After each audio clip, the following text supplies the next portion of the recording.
नमस्कार मैत्रिणींनो, मी सुप्रिया तुमचं स्वागत करते आपल्या ह्या मिनी ब्लॉगमध्ये. तर आज मी दुपारनंतर थोडंसं ऊन कमी झाल्यावर मला थोडं किचन गार्डनचं काम करायचं होतं. तर मला छोटा वाफा खुरपून तिथे भेंडी लावायची होती आणि थोडी गवार पण लावायची होती. तर हे बघा, ही आपली आंब्याची झाडं आहेत. आंब्याची आहेत, नारळाचे आहेत, चिक्कूचे आहेत. आंब्याला भरपूर कैऱ्या आल्यात, काही भरपूर कैऱ्या खाली पण पडलेल्या आहेत.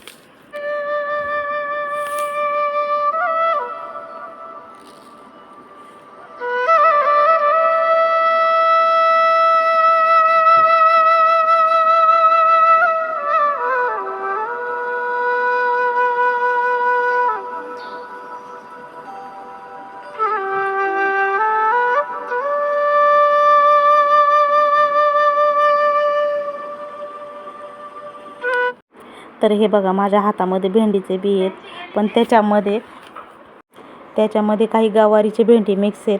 तर ते निवडून काढले मी आणि खुरपून भेंडी लावून घेतली. आणि भेंडी लावून झाल्याच्यानंतर मी गवार पण लावून झाल्यानंतर मी त्याला पाणी देणार आहे. आणि उगवून आल्यानंतर मी लगेच तुम्हाला लवकरच दाखवेल कसं काय उगवून आले. तर तुम्ही माझा व्हिडिओ बघितल्याबद्दल धन्यवाद आणि असाच मला सपोर्ट करा. थँक्यू.